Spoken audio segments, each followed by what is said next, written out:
everything you need is inside you. Like your inspiration is there to be mined. You're not here to, again, to invent, you're here to listen. And so to do that, all you need to do is pause, breathe, let your thinking mind relax, and you get great ideas for the campaign, for the brainstorm, for whatever it is that you're trying to work on.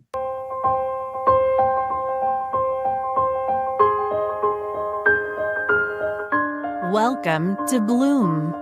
This is a podcast that explores stories of leadership and success from highly sensitive people who have overcome adversities and are now using their gifts to empower their communities. Here's your host, Berlage-Buccellati.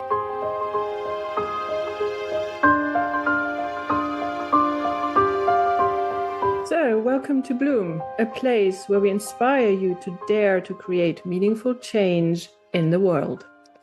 And today, my guest is Laura De Cray, who is both a business person and a poet, very much a person of in-betweens. I like that word. When we had our talk before this podcast, we talked about the in-betweens, and we will certainly return to that because it is so meaningful to her life, my life, and I think to the lives of many highly sensitive people.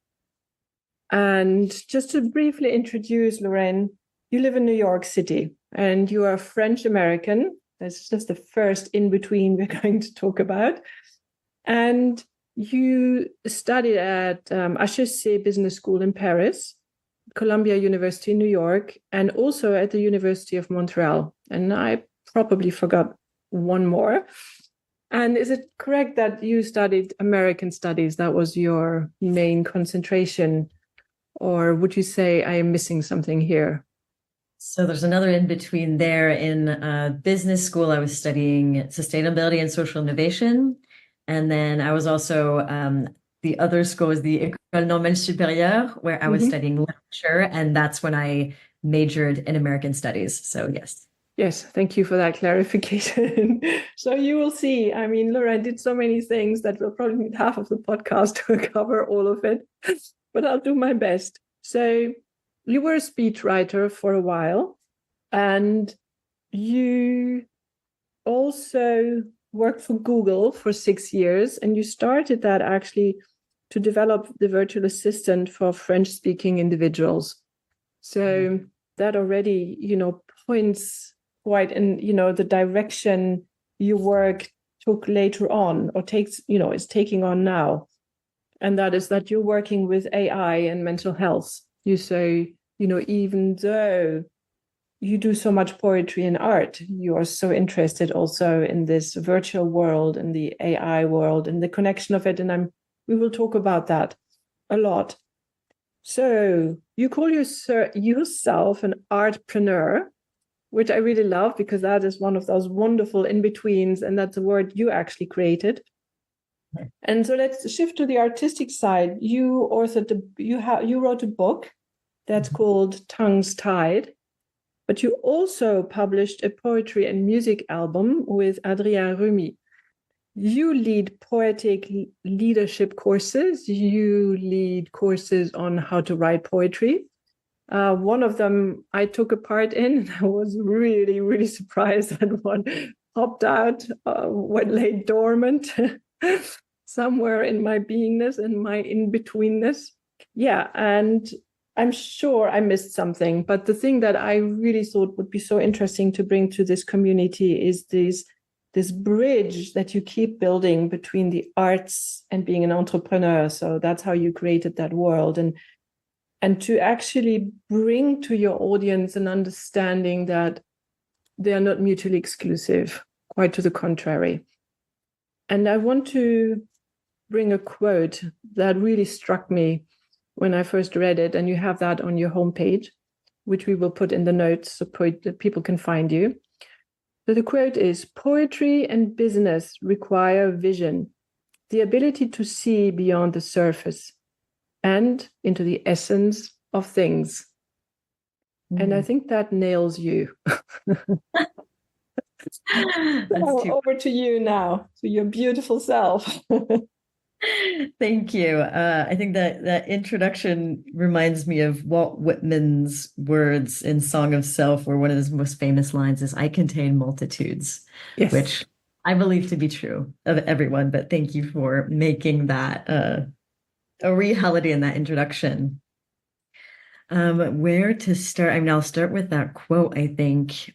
So, like you mentioned, I very much grew up in the in-betweens, in between two cultures, in between studying business and literature, arguably very different worlds with judgment between both. So I think that was part of the in-betweens, is with Mm, the judgment that we can have from one culture to the next, one language to the next, one discipline towards the next. And getting to work in the tech world, which was very unexpected for me as somebody who was, I guess, identified more as a literary student than as a business person, but I obviously had the skills.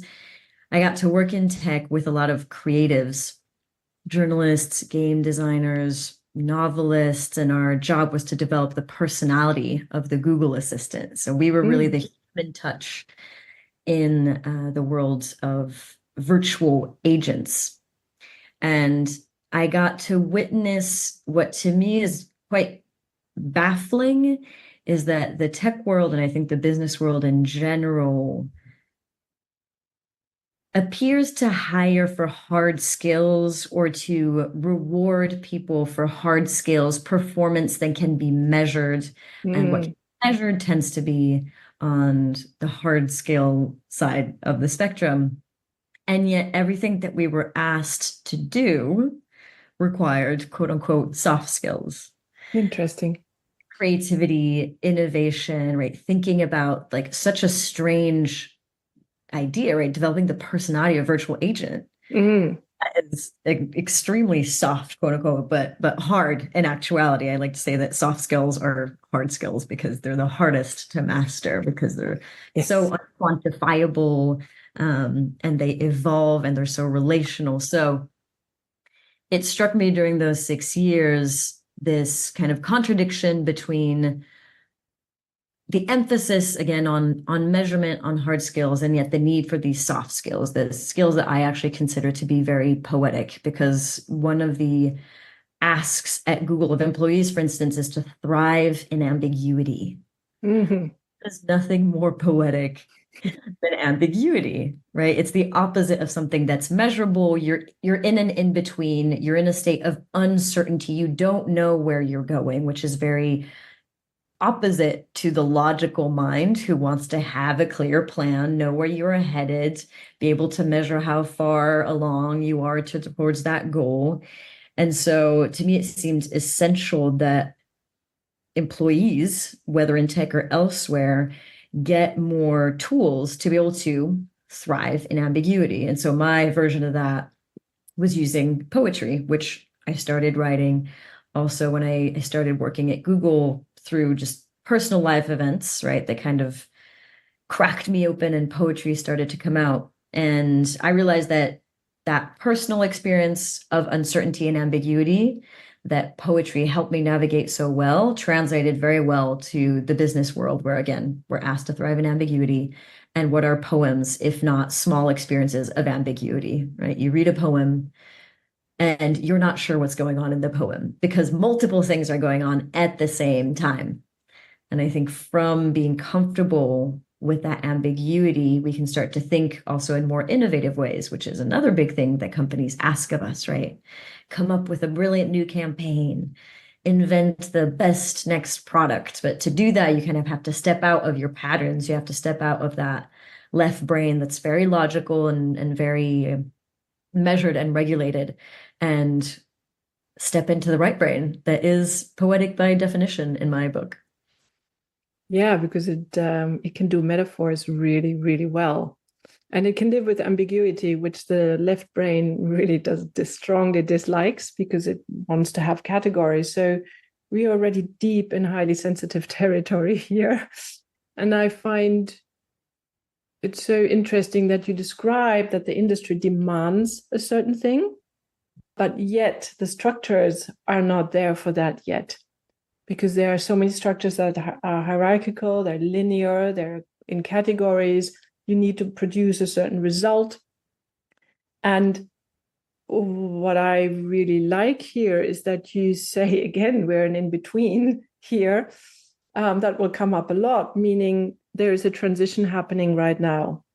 The structures are not there yet, but business is realizing that they have reached a dead end with the way, they have been handling things. There's one thing to say, I want innovation, but to sort of stop that innovation at every turn because the structures are not there, or the ability to listen and actually create or even imagine a future that is truly innovative does not yet exist. So how would you say that, you said that the poetry sort of cracked open at a certain point. I think you just used that word.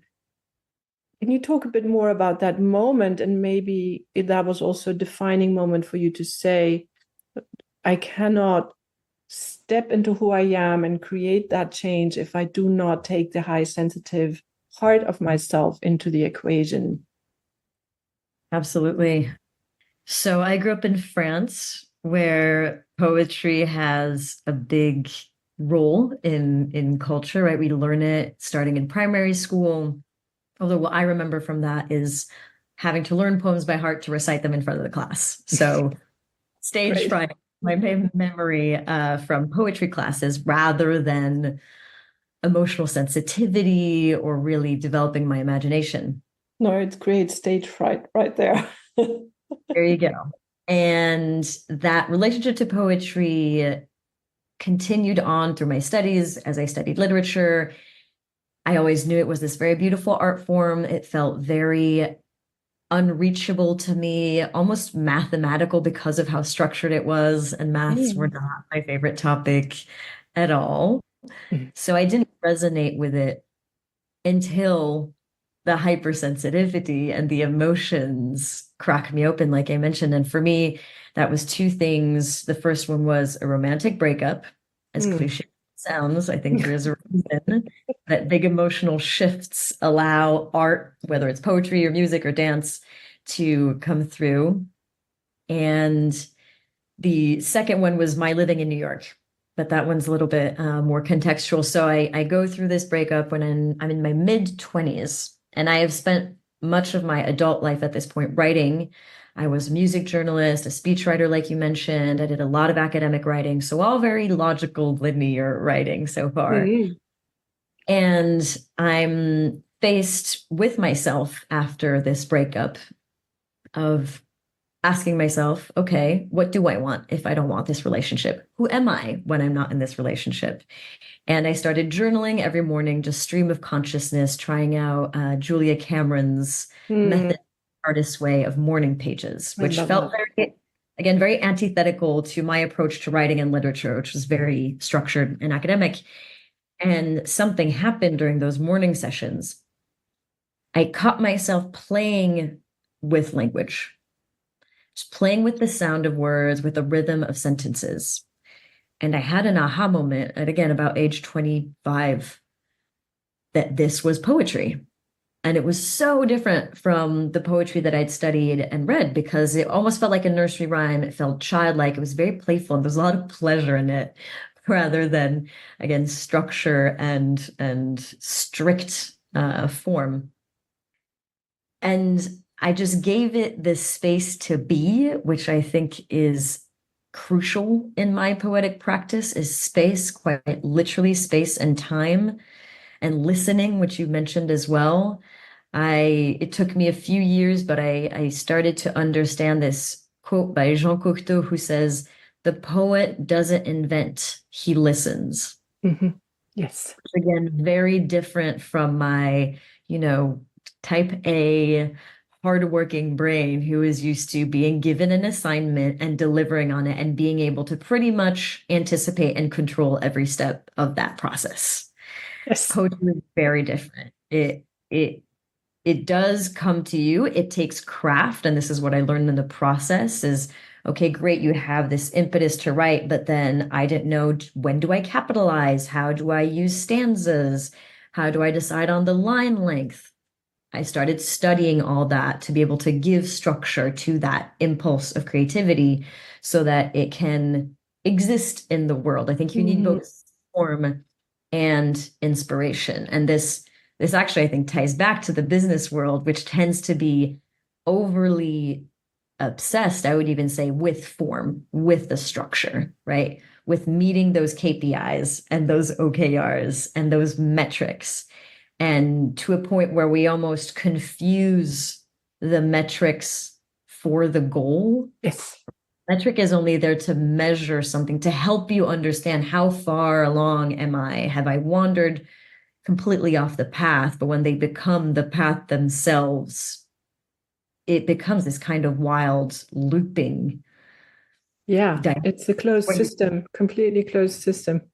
Exactly. Yeah. And so poetry really allowed me to discover this whole other part of myself, my mind, my body, or, all the intelligences that had been dormant probably most throughout my studies, where I got a little bit more quote unquote serious, a little bit less artistic, and they just bursted out. And thank God I was able to bring those into my work, thanks to being a creative writer, but also realizing that people do resonate with poetry because it's more approachable than we think.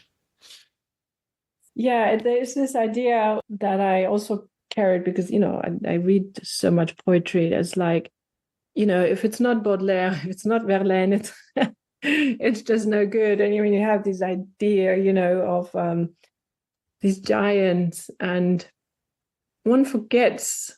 And I really like what you said here, this pleasure aspect, that aspect that really makes us actually be innovative is playfulness, is the ability to just try something out. But and poetry, especially the way you introduce that in your workshops, is really a wonderful way to learn how to play again and to understand how important that is. And I really like to, what can I say, maybe create a bridge between that word artpreneur and how you actually found the guts to, because it's not evident really to bring that gem that you found when something cracked open, to have the guts to actually go and take that into the business world. Can you, just for other people to maybe be inspired by this step that is really unique in itself? Yes, I was blessed with multiple points of inspiration and people. The first that comes to mind is Claire Morgan. She's the founder of the Creative Writing MFA Oxford, and I got to see her give a talk on poetry in business at a conference called the House of Beautiful Business.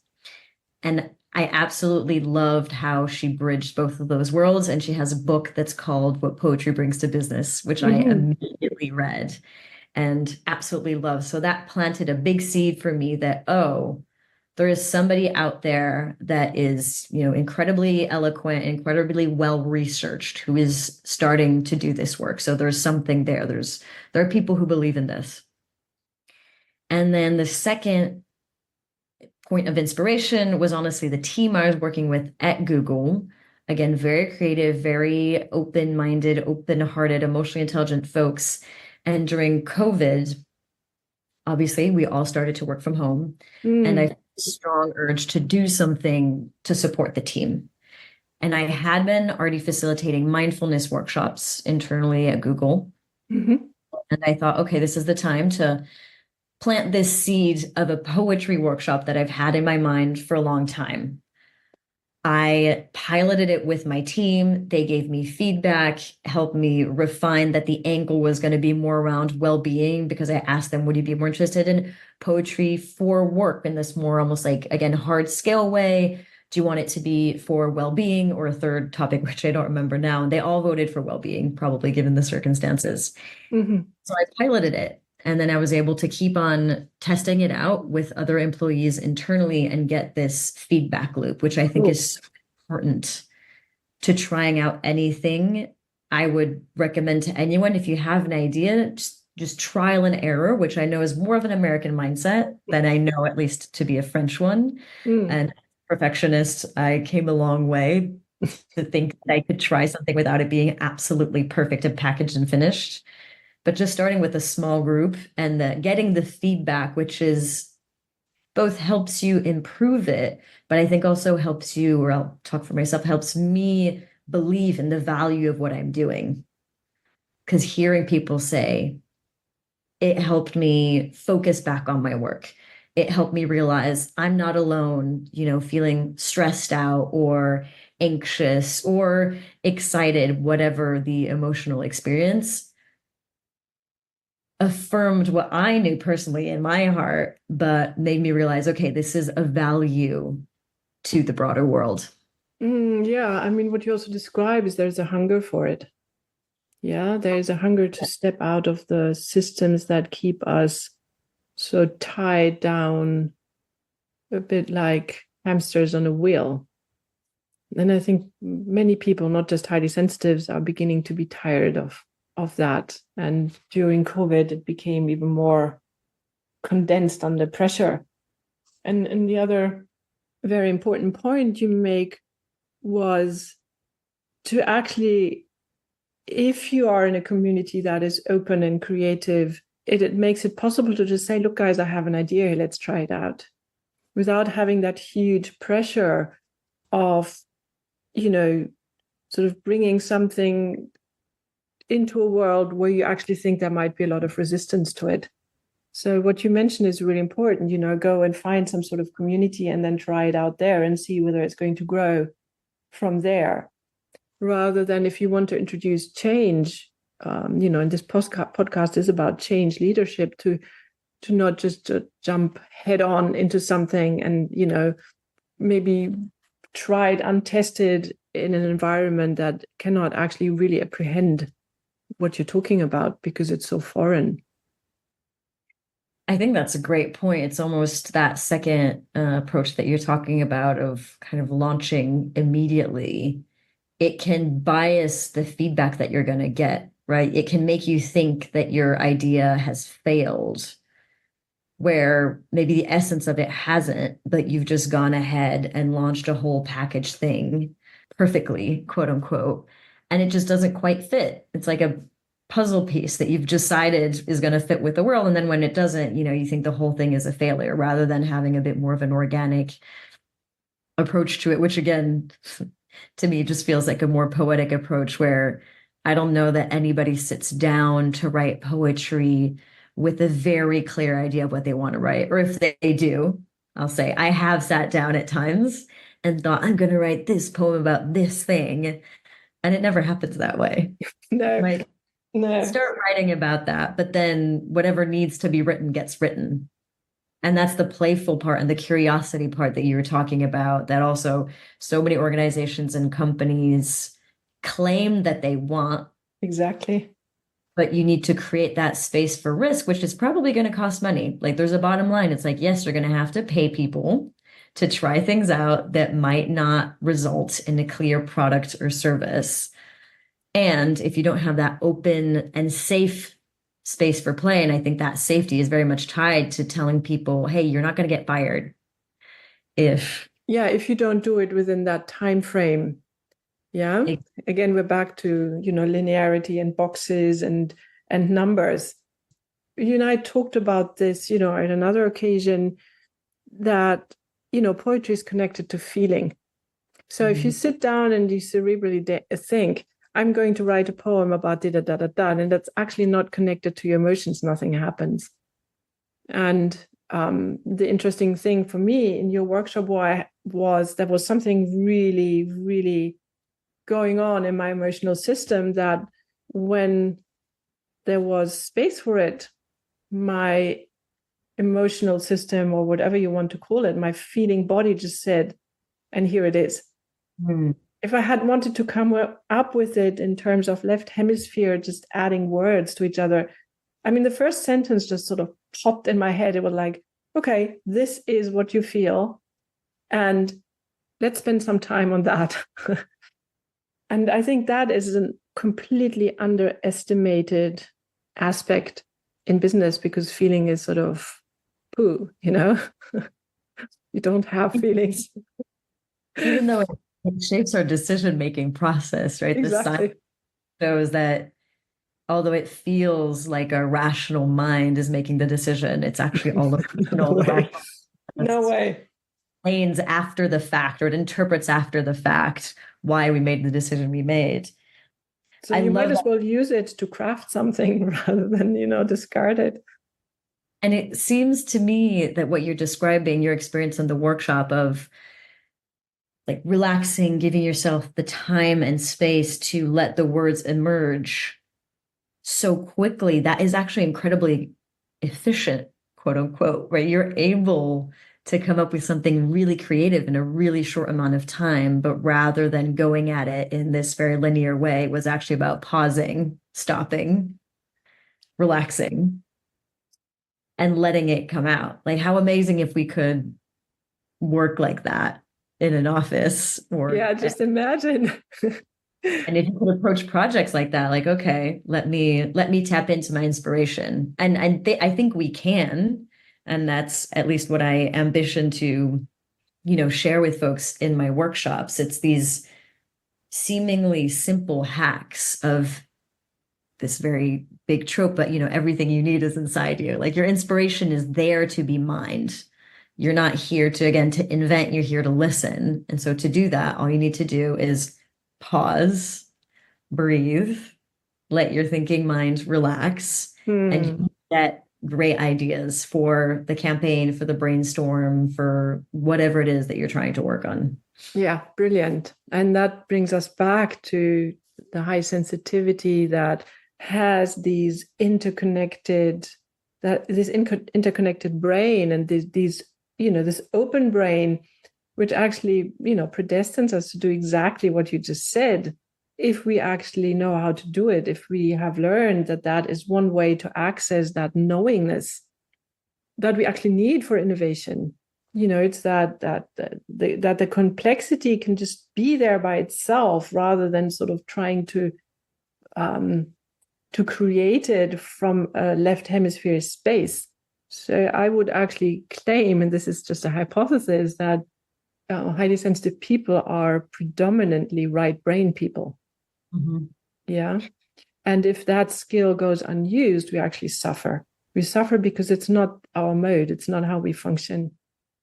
So I really like what you just said, and pause and breathe and open a space and actually use that gift of that open brain. If you allow it to breathe and pause and just be receptive about what wants to emerge.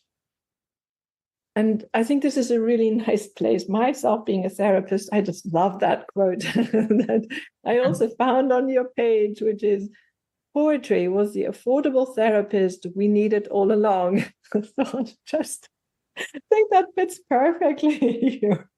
Yeah.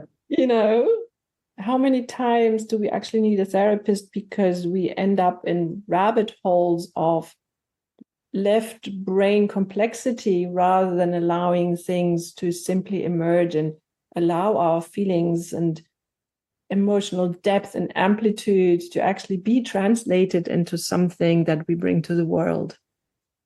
Absolutely. I think one of my favorite things about poetry is how it uses language to go beyond language. So it uses, again, this left brain logical construct that is language, but to evoke and elicit and bring to the fore our emotions, our imagination, our intuition.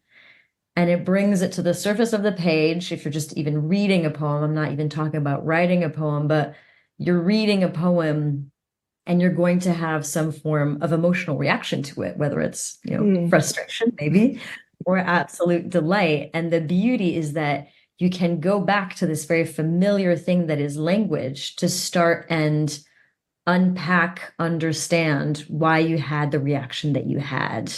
And that's, I think, very unique to poetry as opposed to, painting, dancing, music, other art forms that are incredibly therapeutic. But because poetry uses language, we can all understand it because we language, and it really bridges. I think it uses language in a way that bridges the logical and the non-logical in a really, really unique way. And I like to say that poems are mirrors for us to better see ourselves.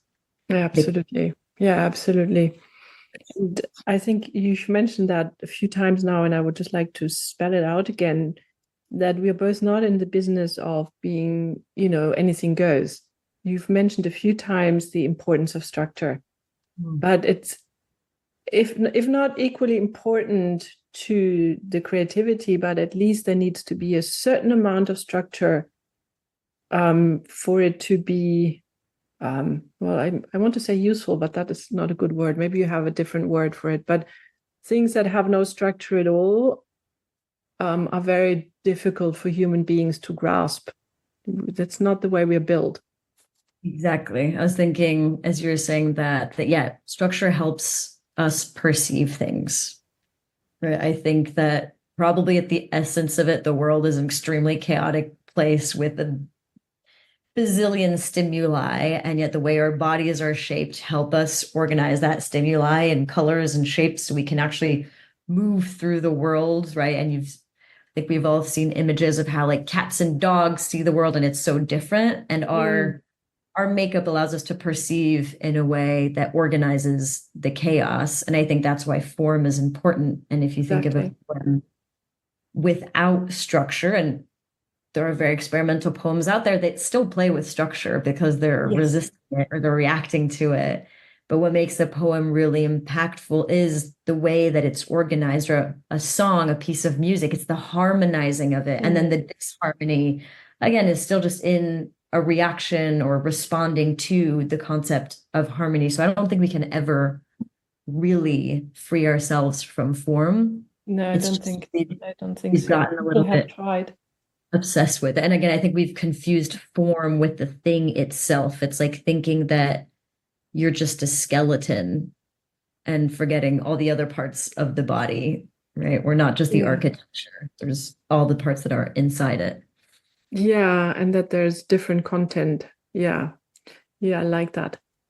Before we go down that alley even deeper, which I'm sure we could, out of time constraints, I would really like to introduce the things that you're doing now, because two things that you just did a pilot masterclass at Columbia University. So you might, maybe want to say a little bit about that. And then, you do corporate workshops, but I think the thing that I find most intriguing is the emotionally supportive AI that you are also, designing in a community. So let's spend a little time on this, because that is so intriguing.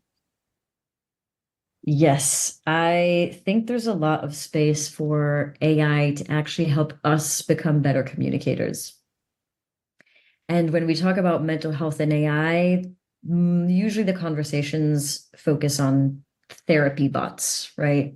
Virtual agents that basically play the role of a therapist. I think they have a place in a world where we don't have enough therapists to actually serve everyone that needs them. There's a shortage in the US, and I'm pretty sure in Europe as well. Mm-hmm. So I think there's a place for them, but I'm less interested in that than a project that I worked on. And it was funny because this idea came up for us previously on another project at Google where we were designing virtual companions. And one of the use cases that we saw come up in testing were testers wanting to have difficult conversations with these virtual agents before having them with somebody in their real life. So, I need to tell my husband about this thing. Yeah, I've seen that. To tell them. And a few months later, an opportunity came up to work with this amazing startup called Reflex AI, who developed an educational program to help veterans, US veterans, become better supporters for other veterans. Mm-hmm. And that was based on the premise that veterans suffer from much stronger mental health challenges than the average US population because of PTSD, PTSD, etc. They also face a lot of stigma around mental health because the military in general is a difficult place to address mental health issues. So they're in this conundrum where they have these issues, but they don't have the language to talk about it, nor the confidence to talk about it. Mm. And yet, veterans tend to talk about these things with other veterans because of their shared experience. So, knowing all that, Reflex AI went out to build a program to help vets be better supporters for other vets. And the program was amazing. It was completely created from scratch with this team that I worked with between Google and Reflex AI. And there were educational modules that taught people how to have empathetic conversations, how to address things like suicide front and just straightforward. And at the end of each module, the learners get to practice those skills with a virtual character that plays the role of a veteran in crisis. Right. And that's why I was so excited to work on that, because I was like, this to me is more interesting than AI helping you. It's AI that allows you to become a better helper. Yeah, indeed. Rather than just having conversations with AI that gives you content, AI helps you have better conversations in real life. And I really believe in that model. So another in between, right? Yes, exactly. I hadn't even noticed that one, but you are spot on. That is very much an in between. Yes. Yeah, it is. It is. I think it's really cool.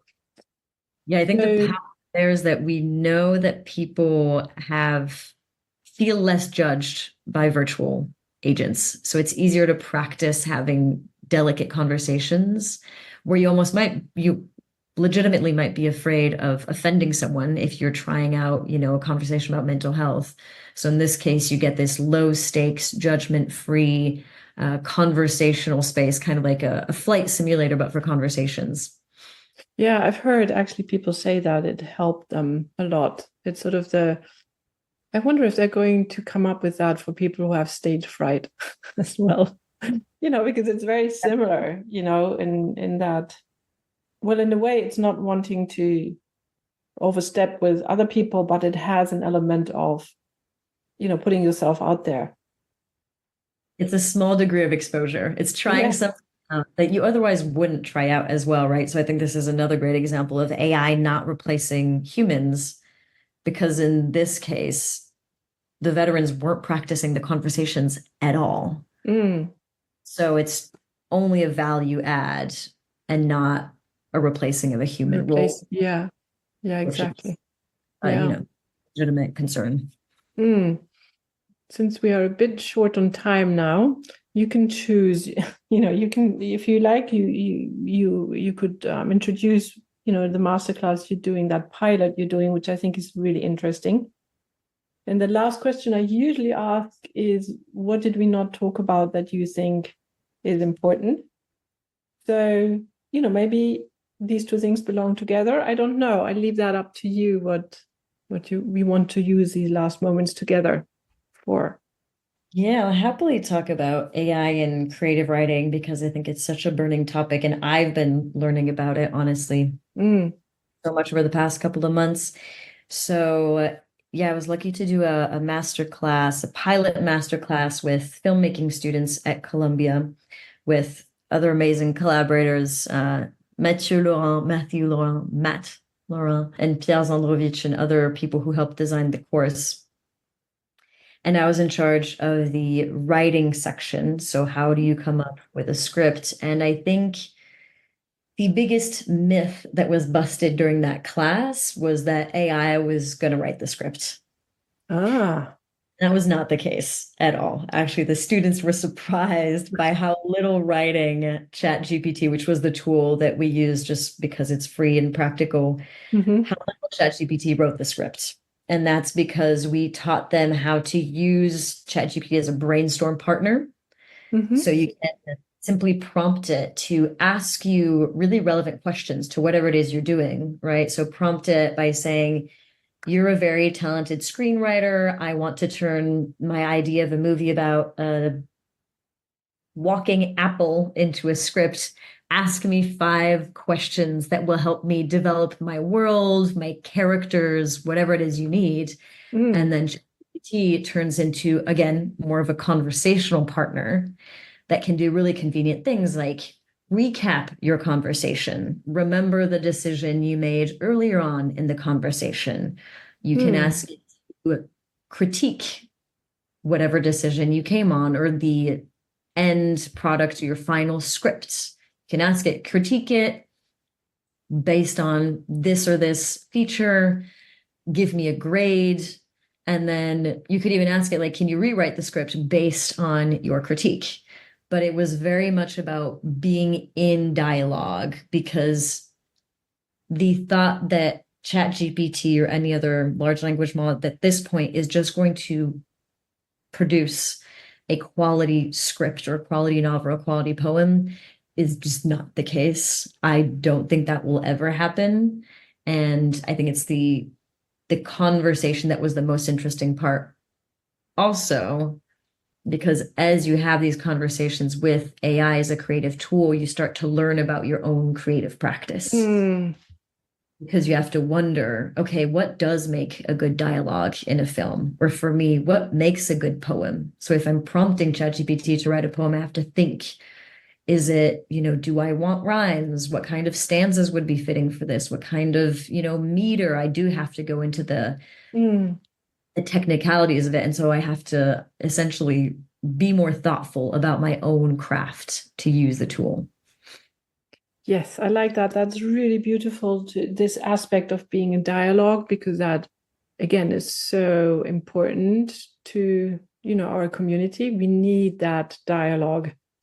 And be it with ourselves or with others, it's, we sort of shrivel up if we don't have that, because the world becomes so predictable and small and uninteresting, frankly. So, I thought about this thing, I've been using AI, obviously, like everybody else. And I found myself actually today sort of sitting there because I was going to do a summary for a podcast. And I was like, I want this machine to do this for me. There was this sort of thing, this laziness. And then I kicked myself and I said, look, this is not what I want. I want to be, one, the master of it. And two, it's like there's nothing of myself in there, which I found, would you say discontenting in English, maybe? I just like that take to say, let's stay in dialogue and let's use it to actually be creative and find more creativity in it, rather than sort of saying, oh, one job less, and then it has nothing of our soul in it.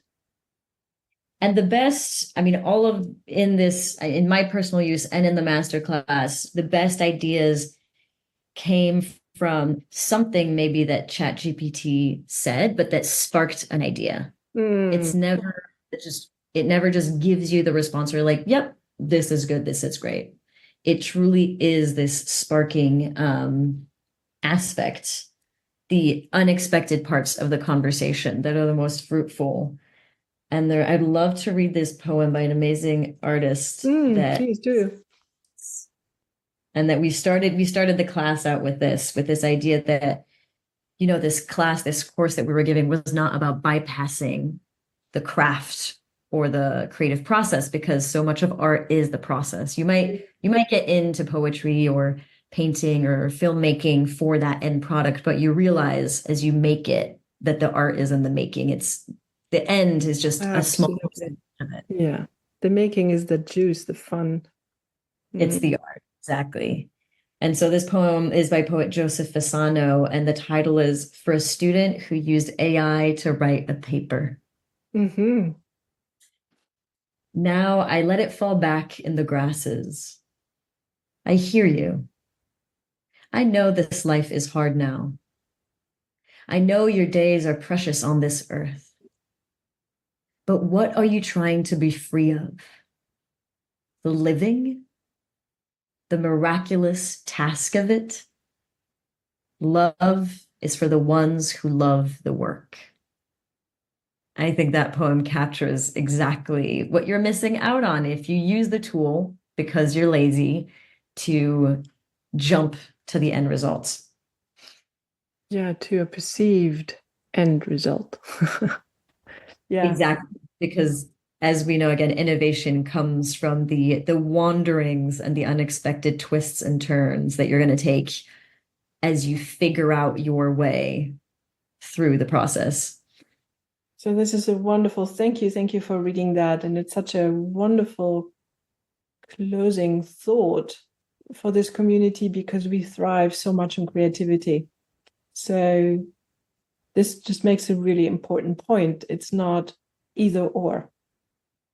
And we just need to go into dialogue, and we need to bring parts of ourselves into that process, rather than sort of saying, well, the world is against me, and, whatever I create is not important. So I think that's the biggest mistake we can make as highly sensitive people, is to not honor that huge gift that we have to be inventive, like you have been, to say, I'm going to take that and create something out of it that in this form, yeah, somebody else is also doing it, but has my stamp on it, and this is my contribution, and how I'm going to bring change through that in between, bring change actually to both worlds, probably. So thank you very, very much for having been my guest. It was my honor and pleasure. Thank you. I love this conversation. Thank you very much.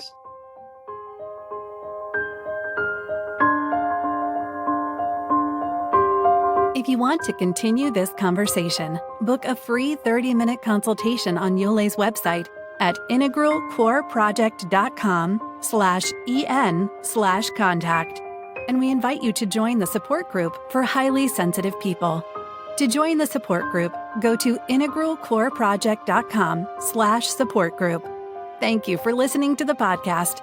If you enjoyed the show, please subscribe and rate it.